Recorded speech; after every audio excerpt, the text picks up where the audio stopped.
Xildhibaan Faysal Yuusuf Jaamac oo ka mid noqday xildhibaanada ku guuleystay golaha wakiilada ee gobolka Togdheer kana soo baxay xisbiga mucaaradka Wicid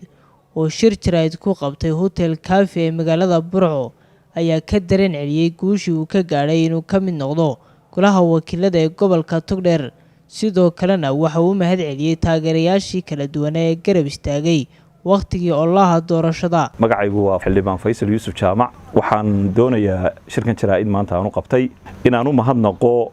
bulshada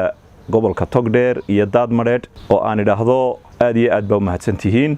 juhdigii iyo dadaalkii badnaa ee aad geliseen doorashadii inoo dhacday 31 May alxamdulillah rabbil caalamiin oo horta mahad ilaahay baa iska leh mahad dhamaanteed ilaahay baa iska leh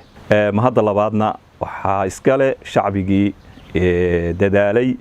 doorashada galay kaligay maan guuleysanay waynu wada guuleysanay dhamaanteen waxa weeye waxaan si gaar ah ugu sii mahadnaqayaa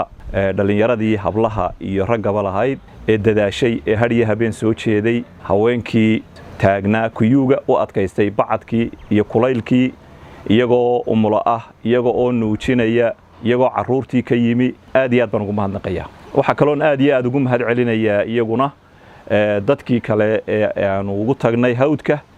intay xoolahoodii soo xareeyeen u yimi inay doorashada galaan aad iyo aad bay u mahadsan yihiin waxa kale oo aad ugu mahadnaqayaa gudidii campaign-ka iyo ololaha ku jirtay ee shaqaynaysay ee naf iyo maalba iyo waqtiba gelisay waxa kale oo u mahadnaqayaa axsaabta qaranka waxaan u mahadnaqayaa dawladda waxaan u mahadnaqayaa dhammaan ciddii ka qayb qaadatay doorashada aad iyo aad baa mahadsantihiin baan leeyahay taageerayaashaydii kuwii doortay iyo kuwii aan dooranba aad iyo aad baa mahadsantihiin gaar ahaan dadkii soo saaray labada xildhibaan aniga iyo Cabdirasaaq Heero waxa kale oo aad iyo aad ugu mahadnaqayaa xisbigii aan ka soo baxay ee Ucid kaalinta koowaad aan ku hogaaminaynay aniga iyo xildhibaankii kale golaha deegaanka aan ka soo wada baxnay isagana aad baan ugu mahad celinayaa gudoomiye Faysal Cali Waraabe iyo heer qaran iyo heer deegaanba waxaan leeyahay aad iyo aad baa mahadsantihiin waxaan filayaa inuu noqdo xisbi qaran oo awood badan ku leh jamhuuriyadda Soomaaliland waxa runtii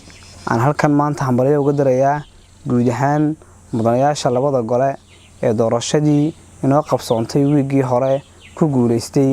sidoo kale waxaan iyana halkan aad iyo aad uga tahniyadeynayaa mudanayaashii iyaguna acceptance-ka lahaa ee ku qancay doorashadii inoo qabsoontay madaxweyne haddii la tartamay